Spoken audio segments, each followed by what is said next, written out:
안녕하세요. 정관중학교 역사교사 사공수정입니다. 피란수도 부산시민아카데미 역사신이 떴다. 그 네 번째 시간 강의 주제는 피란수도의 시장 이야기입니다.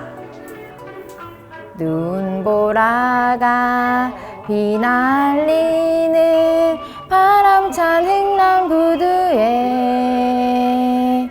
목을 놓아 불러봤다. 자자를 봤다.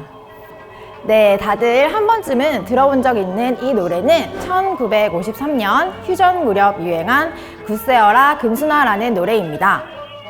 영화 국제시장의 OST로 사용되기도 했었죠. 현대사에서 주요한 테마로 꼽히는 너무나도 가슴 아픈 한반도에서 일어난 전쟁인 한국전쟁을 이야기하자면 우리가 또 이 부산을 빼놓고 이야기할 수가 없습니다. 한국전쟁 당시 1023일 동안 피란 시절의 임시 수도였기 때문인데요. 오늘은 피란 수도 부산 시절 많은 사람들이 하루하루 살아내기 위해 노력했던 그들의 삶이 고스란히 녹아있는 시장에 대해 알아보겠습니다. 굿세어라 금순아의 노래 가사에도 등장할 만큼 피란 시절 형성된 가장 대표적인 시장이 바로 국제시장입니다. 영화를 통해 한 번쯤은 접해보셨을 거라 굉장히 친숙하게 느껴지실 텐데요. 이 국제시장의 위치는 부산시 중구 신창동 4가 83번지 일대이고요. 이곳은 원래 2차 세계대전 당시 일본이 미군의 공습에 대비해 만든 공터였습니다. 일본이 패망하면서 자연스럽게 이곳에 사람들이 하나 둘 모여 물건을 사고 팔기 시작했고요. 그렇게 시장으로 바뀌었습니다. 현재 우리에게는 국제시장이라고 알려져 있지만 처음부터 이렇게 부르지는 않았다고 해요. 그럼 뭐라고 불렀을까?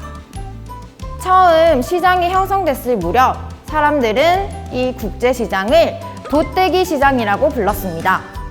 돛대기 시장이요? 시끄럽고 어수선한 시장을 의미하는 돛대기 시장이요? 네, 맞습니다. 돛대기 시장은 돛다라는 일본말에서 출발했는데요.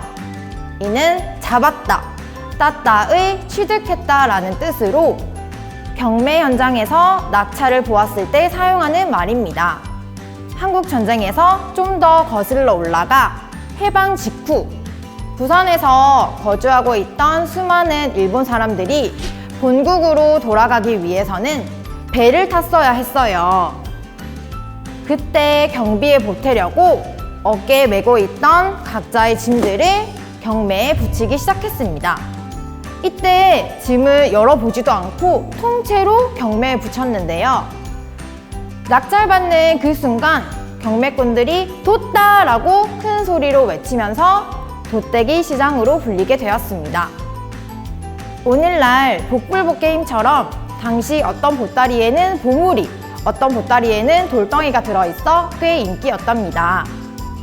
이렇게 시장이 형성되어 돛대기 시장으로 불리다가 1948년 건물들이 세워지면서 자유시장으로, 그리고 한국전쟁 이후 군용 물자와 온갖 상품들이 집결되면서 국제시장이라고 불리게 됩니다. 특히 한국전쟁으로 전국 각지에서 몰려든 피난민들이 생계 유지를 위해 너도 나도 시장에 모여들면서 오늘날처럼 큰 규모를 형성하게 됩니다. 당시에는 각종 유행 군용 물자와 구호 물자, 미군 부대에서 몰래 빼내온 군수품, 깡통 음식, 모포 군복, 군화와 양담배 등을 주로 팔았는데요. 특히 미군 부대에서 나온 군화와 군복이 그렇게 인기가 많았다고 해요. 이에 단속이 심해지자 여인들은 군화와 군복을 허리춤에다 감추고 임산부 행세를 하면서 시장에 내다 팔기도 했습니다. 당시 피난민들에게 인기 짱이었던 없어서 못 팔았다는 음식이 하나 있는데요. 바로 꿀꿀이죽 유엔탕입니다. 이름만 들어도 어떤 음식인지 알 것 같나요? 꿀꿀이죽은 돼지 먹이로 사용하기 위해 받아온 것이라 해서 붙여진 이름인데 미군 부대에서 나온 음식물 찌꺼기를 모아 끓인 죽입니다. 당시 미군들이 먹던 음식 재료를 보면 버터, 햄, 치즈, 소세지, 우유, 빵, 콩, 스파게티 면 등이었는데요. 이런 것들을 모아서 물을 붓고 팔팔 끓이는 겁니다. 느끼한 맛을 없애기 위해 소다나 사카린 등을 넣기도 했어요. 이렇게 탄생한 꿀꿀이죽은 당시 최고의 영양식으로 여겨졌습니다. 30만쯤 되었던 부산 인구가 100만으로 급증하면서 먹거리가 너무 귀해졌고요. 피난민들은 늘상 굶주림에 시달리다 보니 영양 상태가 다들 말이 아니었거든요. 그러나 아무리 영양식이라 해도 음식물 찌꺼기로 만든 것이다 보니 탈이 나는 경우가 종종 있었어요.